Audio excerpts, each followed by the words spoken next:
ici, à un moment particulier de la vie démocratique de notre pays.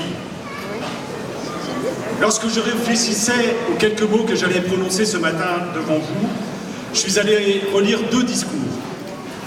Celui de Victor Hugo à l'Assemblée nationale en septembre 1948 et celui de Jean Jaurès, le fameux discours à la jeunesse à Albi en 1903.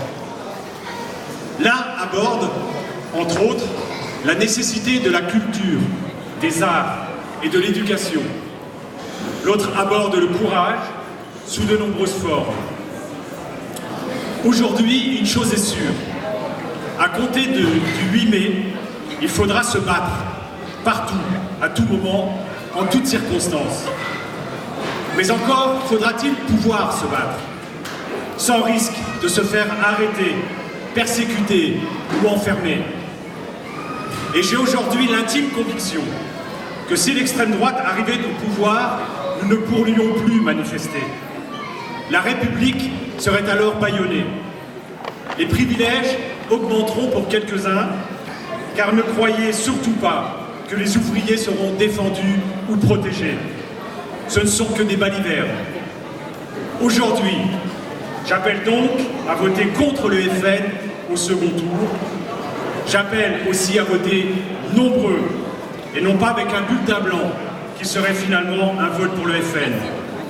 Parce que demain, je veux continuer à vivre dans une démocratie. Je veux continuer à vivre dans une société où chacun sera libre de penser comme il le souhaite, de croire en qui il souhaite, de dire ce qu'il souhaite, de venir d'où qu'il vienne. Une société où chacun sera libre de se cultiver comme il l'entend. Une société où l'autre ne sera pas un ennemi, mais un être humain comme vous et moi. Où l'on s'enrichira de nos différences, où l'on continuera à accueillir, à se montrer solidaire, à se montrer fraternel. Alors je combats aussi les orientations de celui pour lequel je voterai et pour lequel j'appelle à voter.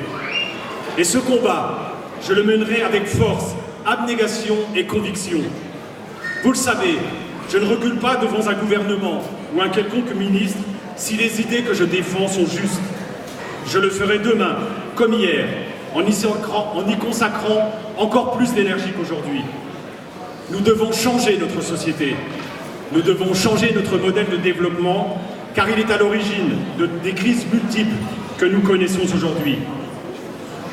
Pour cela, il nous faudra dès demain reconstruire les bases d'une gauche qui aura dans son ADN les valeurs de notre République, la liberté, l'égalité et la fraternité. Chers amis, je sais trop pour avoir souvent participé à vos luttes pour préserver l'emploi ici sur notre littoral. Je sais trop la désespérance dans laquelle beaucoup se trouvent aujourd'hui. Mais cette désespérance ne doit pas laisser place à l'abnégation, à la résignation, au fatalisme et encore moins à l'idée de se venger par un vote à l'extrême. Elle doit au contraire nous inciter à nous réunir collectivement, à affirmer nos valeurs, à défendre les intérêts du plus grand nombre, à défendre les exclus, à les protéger. Car c'est ensemble que nous imposerons ce que nous voulons. L'abbé Pierre disait, l'abbé Pierre qui est disparu il y a 10 ans, en janvier dernier, il disait « Ça n'est pas à nos gouvernants de nous montrer comment être solidaires.